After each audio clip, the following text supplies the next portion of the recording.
Welcome back to the Pastors Podcast. Pastor Scott here. Pastors Scott and Brian here. Hey. Along with Jeremy Neiditch. Hello. Jeremy, how you doing? I'm doing good. We're gonna encapsulate this. We're gonna timestamp this recording so we can just kind of get a snapshot of a moment in time. At the moment, the Dodgers are up 2-0 in the NLCS. They just won 2 games in Milwaukee. It's the National League Championship Series, for those curious. That's right. I'm surprised Brian knew that. It's one of the few things I do know. That's why I show it off now, Jeremy. How are you feeling? How are you feeling, Jeremy? You know, I've just been head down, nose to the grindstone doing work, so I had no idea. Your bosses are slave drivers. Just won't even let you pay attention to the baseball season. It's been great. I actually text Jeremy things to do from Dodger Stadium.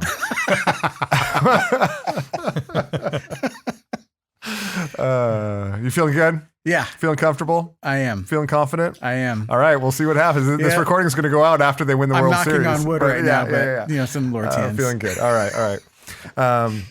Brian, how are you feeling about the Dodgers? Feeling great about the Dodgers. This is about the time I start watching baseball every year. We're almost there. Brian did ask me, like, okay, so catch me up. Like this, the playoffs are like when I start paying attention. This is like 2 days ago. I'm like, Brian, we're halfway through the playoffs. Look, I just know it's October. October is when the playoffs happen. I asked in October. Is that right? Did they start in September now? No, then like the 1st of October is basically basically when they start. All right. So I wasn't entirely that far off. No. Just make sure your calendar is updated for next year. Yeah. I'm gonna show up in a weekend like in Ohtani jersey and a bunch of you guys are gonna look at me and shake your heads. What is this guy doing? He's like, I'm in, guys. It's not one championship, but once we've won our second in a row, then I really jump on the bandwagon. World Series time. Really jump on there. All right. If you are a Dodger fan, you've probably listened to plenty of people talking heads about baseball, and if you're not, you're over this already. So we will move on. That's not the purpose of this podcast. Honestly, thought that was a transition. I thought you were going to say you've probably heard lots of people talk about the Dodgers, but what you haven't heard. That's what I thought you were going to do. I missed it. Like, that was a great opportunity. Like it was on a tee. I love. Get it? Yeah. Nice. I love the transitions that everybody see from Brian coming a mile away. Puns. That's why you all listen, right? All 10s of you. All 10s. What we're going to talk about today is Super Sundays and some of the developments that are going on with kids on Super Sundays, both for, I know a number of you parents are already aware of these. Want to give you a reminder, maybe a glimpse into some of the heart behind this. And for those of you who don't currently have kids in the Super Sunday programs, give you eyes into what the Lord's doing in our families and different things going on. But first, Brian, I'd love to hear your thoughts about just Super Sundays in general. This is an experiment we started just about a year ago. We've had a year of Super Sundays.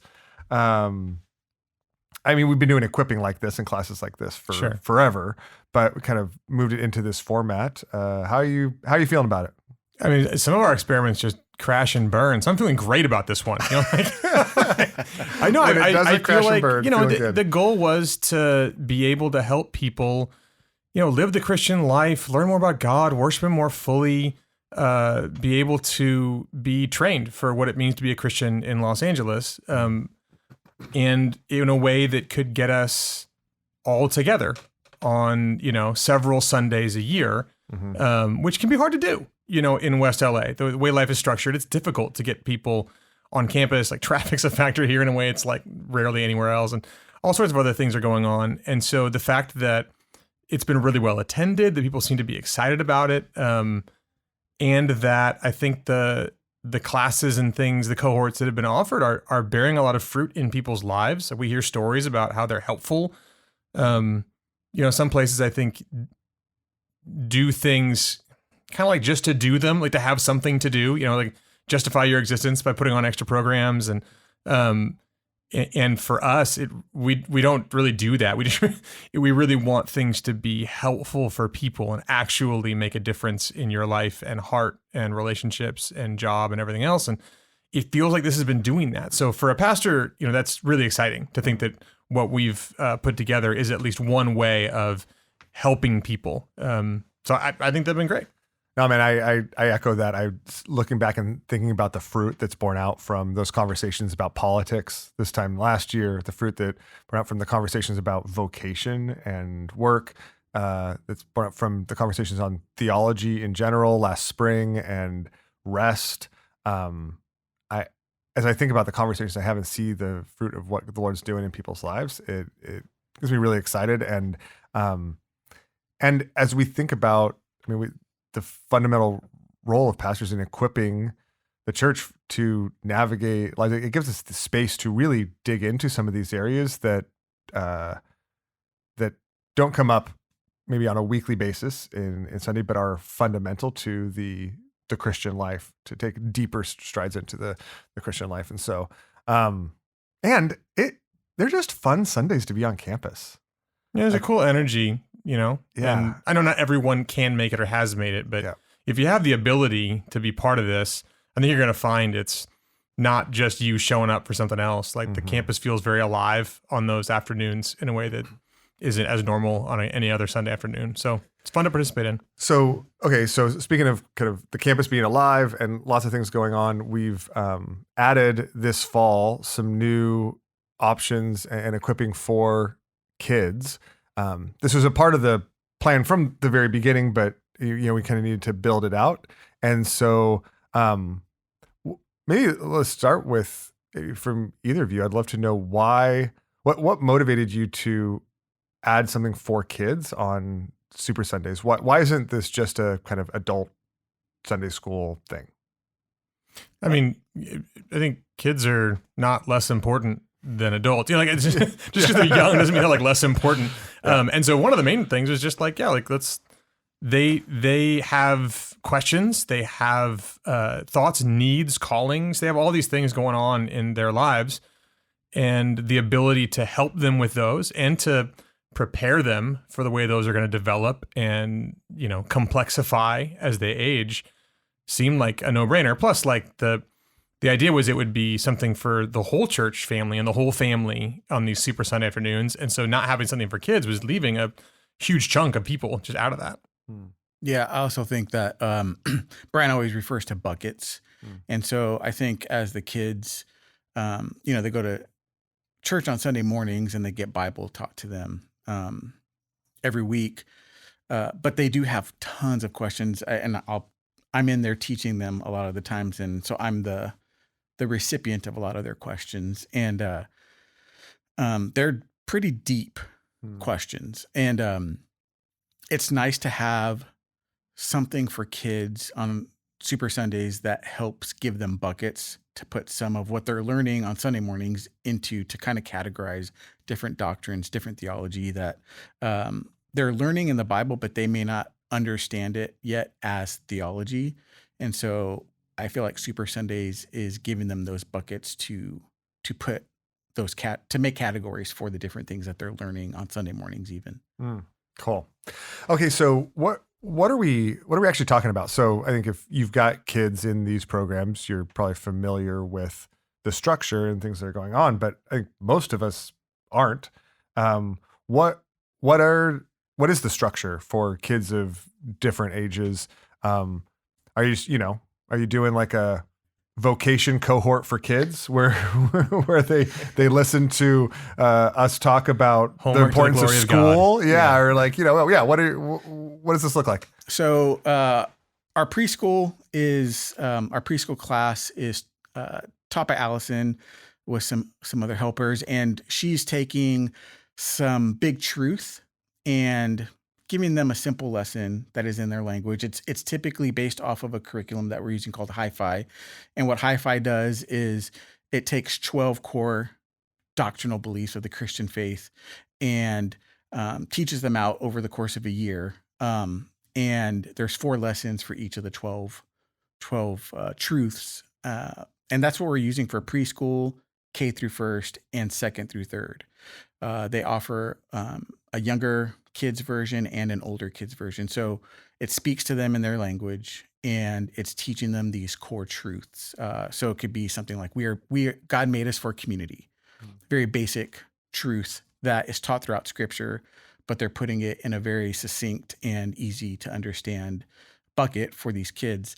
And so in a way, it's catechizing, which we're going to talk about, I presume, catechizing our younger kids with something a little bit more foundational and simple. Our 4th and 5th graders are doing the New City Catechism.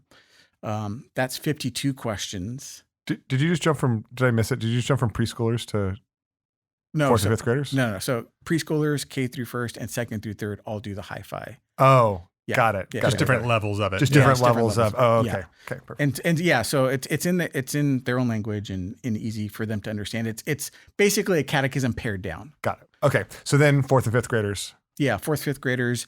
We're doing New City Catechism, which, if you're familiar with it, it's 52 questions and answers. And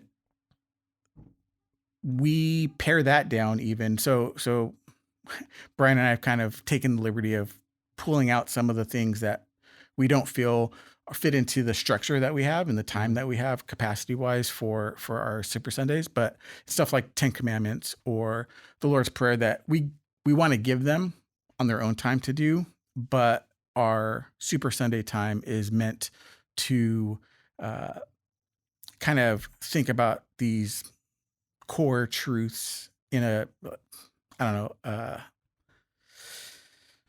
of categorize them. So they'll do like 4 week. We'll introduce a thought, a theme at a Super Sunday, and then from there they will take home 4 weeks worth of catechism questions that have to do with this general topic. So it could be like this past month we did kind of God is the creator of all things and what that looks like. And so the first 4 catechism questions we sent home with them this month to work on after it was introduced on October Super Sunday.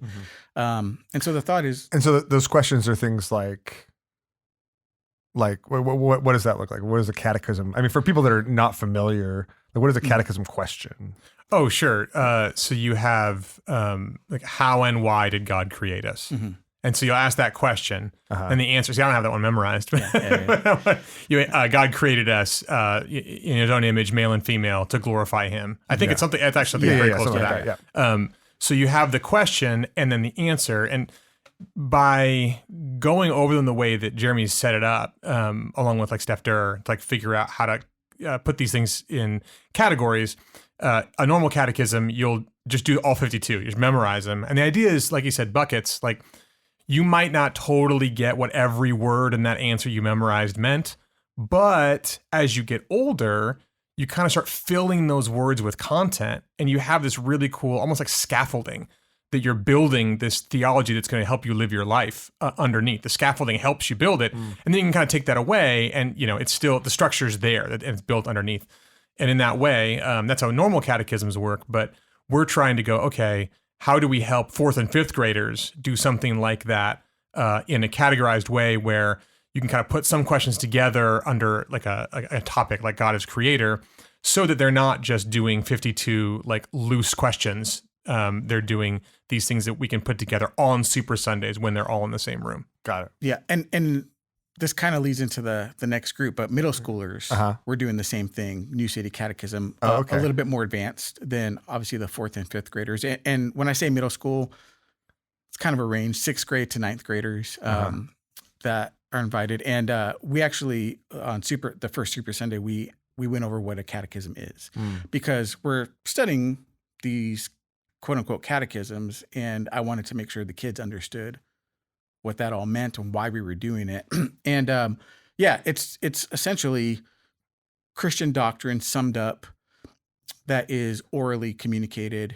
And that's part of it, is the memorization of the question and the answer, like Brian was saying, so they can have that reservoir stored up for as they get older, when they think about the world and bigger existential questions, they have these categories that have already been taught to them, that the understanding of them grows over time, but they're getting the basic concepts of them down. Okay. That's so helpful. And so, and then what about well, actually, okay, I want to come back to this. I want to explore a little bit, maybe dig a little bit more into the why behind this in just a second. But maybe the last question that comes up is what about high schoolers?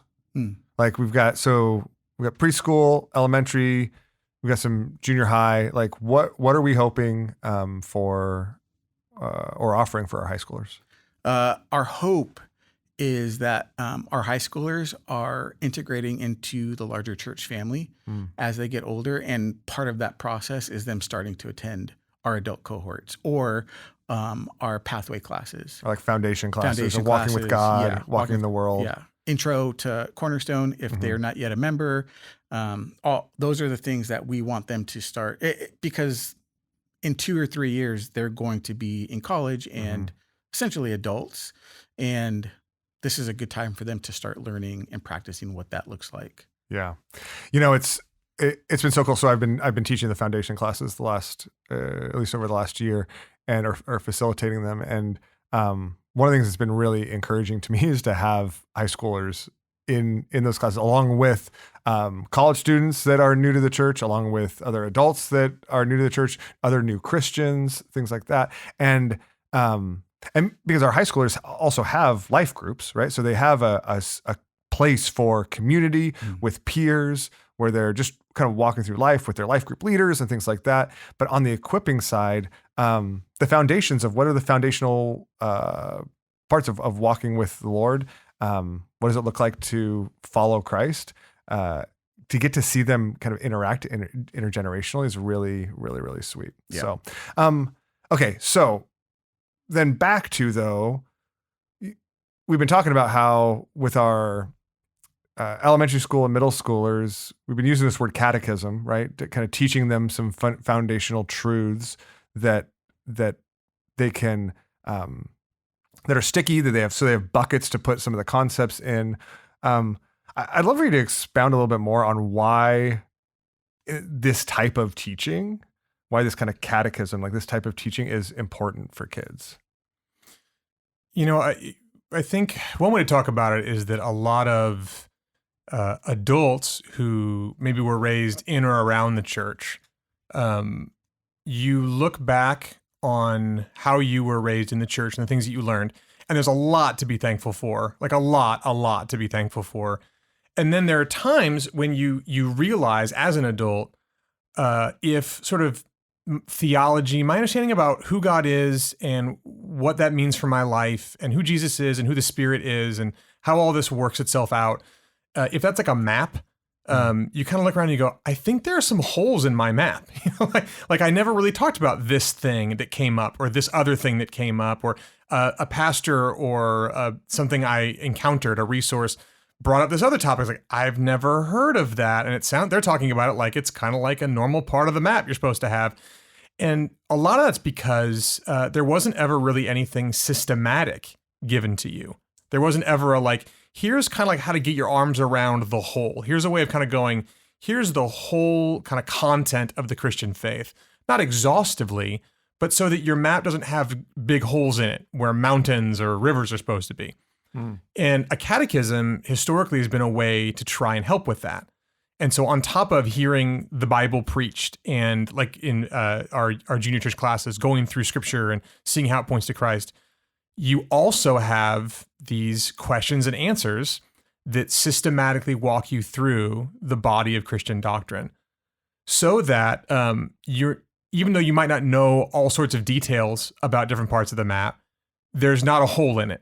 You feel like you kind of have, and you see kind of how all the parts feed the other parts. And so that's what they've been used for historically. And in many ways, that's why we find them important today. Now, of course, we're adjusting it a bit. We're not with fourth graders saying, hey, memorize 52 questions and answers. I love me some 10 Commandments. At the same time, having them memorize the 10 Commandments seems like not the thing that we're going to do with our fourth graders, but making sure that they're exposed to those in other times and trying to group these catechism questions in such a way that even if they're not memorizing them, they're having conversations about them. They're being exposed to the topic matter with their peers and with trusted teachers in the church is a way of doing the same thing. So that when they get older, they have memories of the whole, not just bits and pieces that accumulated over time. Yeah. I was just, I think I told you this, I was just at a conference last week, and Sinclair Ferguson was speaking, and the famous Scottish pastor and theologian, and his message was on the importance of catechizing kids. It was a little bit random because it was a biblical counseling conference, but I guess when you're Sinclair Ferguson, you're like, this is what I want to talk about. But it was also fascinating and gripping in light of these same things. And he used the illustration of Velcro. He said, the catechism gives kids Velcro so that when these other concepts come up and are thrown throughout their childhood, when they hear messages and even when they hear sermons as an adult, they like the truths, the foundational things stick more. And he copped it. He goes, I don't know if Velcro, like, do we still use Velcro anymore?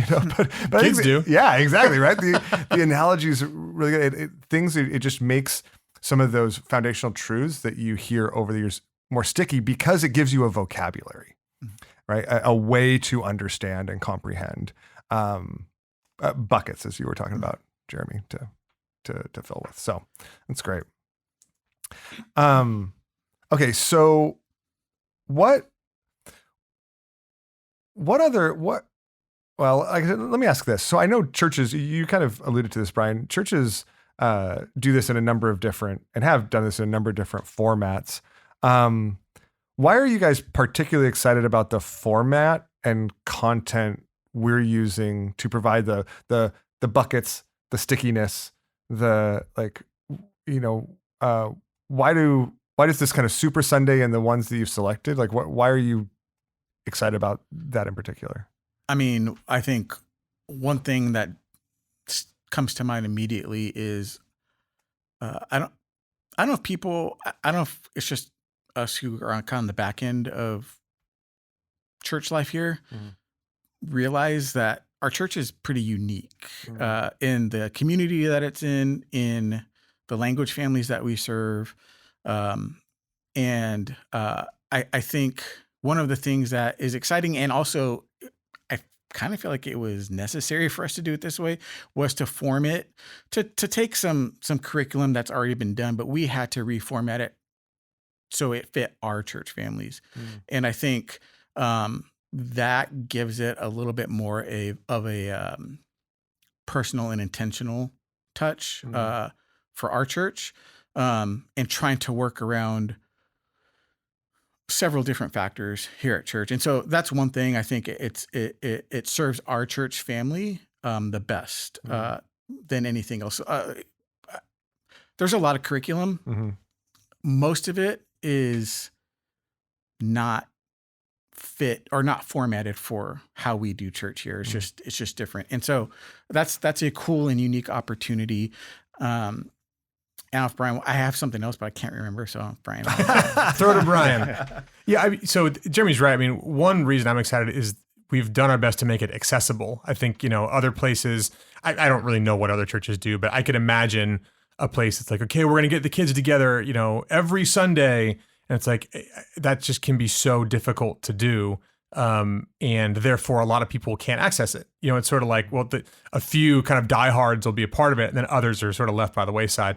And we've made it so that pretty much, I think almost anyone, barring certain, outliers circumstantially, can participate, in 3 Sundays a season, 3 in the fall and 3 in the spring. The other thing I'm excited about is that the way we do it invites the parents and the whole family to be a part of it. One of the things you notice about catechisms is like when you do them, whether it's hi-fi for preschoolers or it's, New City for older kids, you as an adult are kind of taking them through it, or like just even watching them go through it. And you're like, oh, I never thought about that. So you're learning too. And all of a sudden the family's learning about God together. Those opportunities are not just endless. They don't just present themselves. And so the fact that we have, for our elementary school kids, them get together, and then for the following 4 weeks after that time you get together, it's at home. You're looking through a question, you're watching a video, the kids are writing an answer. that's not just them alone. Ideally, it's kind of a whole family thing that can happen, even though it doesn't cost you more than 15 minutes or so every Sunday or whenever you're choosing to do it. Everyone's invited in. And so I think that's a really exciting part of the format that is easily overlooked. And even for our middle schoolers where they'd listen in advance, there are ways that these create opportunities for discussion about the real questions your kids have, and even learning opportunities together. As a parent, if someone can hand me, here are some ways to have conversations about the questions your kid actually has about God and faith and life, I mean, that's worth its weight in gold, Yeah. Yeah. That's huge. I don't think we've talked about it before at parent conferences and different other opportunities. But one of the things I don't think I stress enough is that discipleship primarily happens in the home first and foremost. We get to engage with the kids, an hour, maybe 2 hours on Super Sundays for the week. Parents, although everybody's lives are busy, they have the opportunities at home. Like the bulk amount of time. Yeah. And I think what Brian's saying is true. Like we've formatted them to be like 15 to 20 minutes at the most for kids have to work on. But they also promote conversations throughout the week. So on your way to school, like in the car, ask your kids about what they've been learning that week through their catechism, or at the dinner table or at the breakfast table. There's little built-in opportunities throughout our days that I think can be utilized. And I think this tries to give space for that and give content for that. Man, it's such a beautiful vision. And I think, and it's also really helpful. I know it's really helpful for me as a parent, because oftentimes I have that desire. Like I want to, even with my role and knowledge, like I have that desire to engage with my kids in it, but I don't, you need like some structure or some like excuse to like have the conversation. You need something to kind of bring it up. It's hard to just kind of out of nowhere, like be like, I need to teach my kids. Like I need to catechize my kids. And so you're driving to soccer practice and you're like, so, have you heard the word Trinity? Where do you? That's how I do it. How do you open it? And not all of us can do that, Brian. Okay, this is what I'm saying. But I think this provides. Pop quiz. Yes. But it opens the door to so many of those conversations where all of a sudden you're having that conversation. And you're just like, oh, praise the Lord! Like we're here, and these kinds of structures open the door for that. So, well, let me plug too, just the catechism part of that, because on the one hand, you can do that with like junior church. Like, I do that every Sunday. Like, hey, what did you guys learn in junior church? It's just, it's Solomon did this, like the queen came and saw Solomon's wealth. And you can ask questions about that, and you can get a lot of discussion out of that. But there's something unique, especially as kids get into upper elementary and like middle school, to be able to say, like one question is something like, did God create us unable to keep his law? And catechism questions, I think they hit closer to questions kids actually have about God, where they're not just kind of going like, oh yeah, I heard the story and I think this was the lesson from it, where you as a parent can just go, yeah, that's a good question. Like, why do you think we can't do it? Like, why do you think we can't keep the law? Like, and that's a question that is, I think a lot of kids are kind of like, yeah, that's interesting. Like, what about that? Or why do you think God made us? Like, why would he do that? And so I think they're closer to the questions that kids are actually asking themselves. And so participating in this particular part of our equipping gets you closer to the questions that kids find resonant. And again, as a parent, getting access to a question a kid actually finds resonant and doesn't feel like pulling teeth is just awesome. It's amazing to have those conversations. Yeah, it's gold. This is the point Ferguson was making last week. He said kids, especially the kids this age, you're talking about older elementary, but they're asking these questions. Like, does God really exist? Like, how big is he? Yeah. Like what can he do? Why did he allow sin? Like, why does he let suffering happen? Like, they're asking these questions, and in a busy world, there's a temptation in parents to respond by saying, we don't ask those questions, right? Yeah. Like, or you're too young to ask those questions. Or I don't know. Exactly. I got to Google that, you know? And I think what this does is don't Google that. It opens the door to those questions, and even to, honestly, as parents, to some helpful vocabulary to provide some answers that you can really engage, because they're not going to be asking them. And so this helps us meet them where they're at. A couple of weeks ago, I was actually teaching the kids class Sunday morning, and we had some volunteers in there that were first, second time volunteering in the class. And afterwards, they come up to me and they were like, eyes wide open and like kind of smirks on their face, like, those kids are asking crazy questions. And I'm like, yeah, it's kind of a weekly thing. Yeah, you're like every week. Yeah. But to highlight your point, like that they are asking these questions. Now, when it comes to Super Sundays, there's a difference between our 4th and 5th grade New City Catechism class versus our middle school class. Like our 4th and 5th grade, like they're getting it. And like, kind of like Brian was saying earlier, it's kind of getting filed away. And they're like, okay, cool. Like, we'll answer the questions. Oh, what's the craft? You know, like, and you know, that's just the nature of it. But we had our middle school cohort for the first time a couple weeks ago. It was amazing. Like, there was 20 students in there, and they all were very engaged with the questions that were being asked and had questions of their own. But we weren't answering the questions for them. We were trying to help guide them to answer those questions for themselves through the lens of Scripture and through, obviously, through the catechisms that we were talking about. And it was a completely, and these were kids that were in 4th and 5th grade, like 2 years ago, 3 years, and to see the growth and to see how some of the knowledge that's been filed away when they were that age start to come to fruition now that they're in middle school is exactly what you're talking about.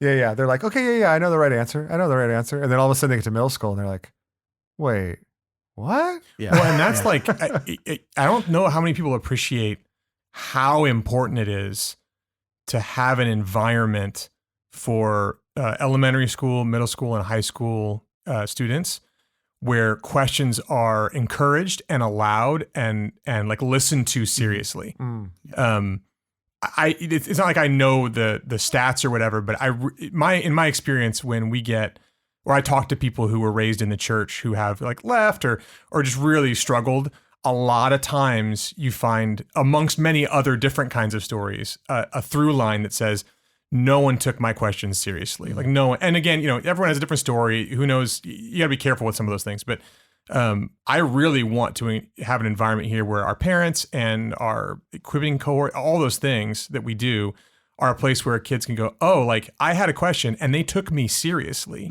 And we really talked about it. No one just kind of told me to be quiet and like, you know, deal with this quick answer and, you know, shuffle me off to the corner. Like they really, and that's what I think the catechism does. Everything's in the format of a question. What are you curious about? And what do you struggle with? And where are your doubts? And as a parent too, that's where the action is, right? Not to, you know, make sure that they, you know, stay Christian because we're going to make it happen. But just like, that's what I want to talk to my kids about and other adults about. Like where are the fears? Where are the struggles? Where are the doubts? Where are the places that doesn't find traction in your heart? Where are the intellectual questions you have? Like, let's just kind of have real conversation. This kind of format and content, I think, really promotes that kind of interaction and honors the questions and the agency and the intelligence of the kids in our midst. And they have all those things. That's great.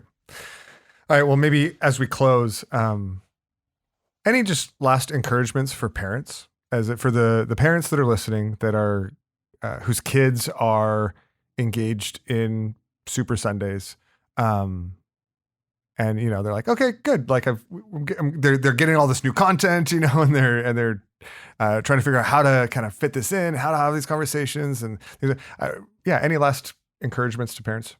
I mean, I'll tell you, we're giving you plenty of content, you know, all sorts of resources. There's one way you can interpret that, which is very overwhelming. You know, like there's a lot of stuff and I want to do all the stuff, and that's great if you do everything. I just want to tell you, any equipping is good equipping. You know, I do think it's important to be intentional and to try and carve out time for this and to care about it. You know, we parents in West LA particularly, like we carve out time for the growth of our kids in so many different areas. We sacrifice for that growth in so many different areas.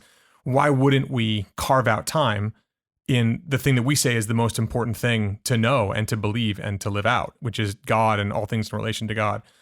But simultaneously, parenting is crazy and hard and full and can be exhausting. And I just want you all to know that participating in this is not signing up to sort of kill yourself on the altar of doing too much. This is about just giving you the chance to have good conversations with your kids, exposing your kids to things that they might not have been exposed to otherwise. And if you miss, a week of the content, so be it. Start again the next week. You know, I want you to know that we've got your back. We know what it's like to be parents here. And we want you to feel like you're getting the ability to explore more about the faith with your kids, not extra homework for yourself.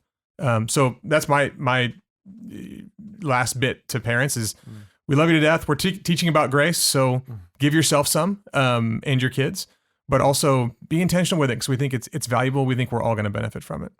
Yeah. And I would just say that to parents that you're doing a good thing. Like this is, like Brian was saying, we're doing this because we believe it is the most important thing. And the fact that you are intentionally and purposefully making sure your kids are being a part of this is a good thing. And it's, you may not see the immediate dividends come right now, but know that it is building a long-term investment in their hearts and in their minds.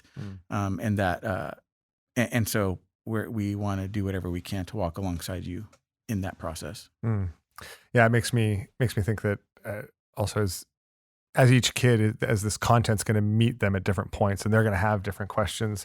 I don't think anybody can personalize this content to a kid and to their heart as well as their parent can. And so we want to make that possible for you. We want to help you and encourage you. And if you feel stuck and you don't know what to do about it, or you don't know how to answer a question, or you feel overwhelmed by it, that this also isn't content delivered that you pay for a service and it just exists. We're family.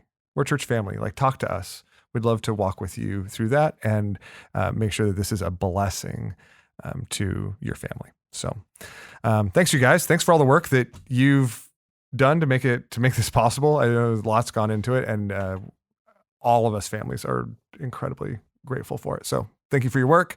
Thanks for the time. And thank you all for listening and being a part of this with us. We love you, and we'll see you on Sunday.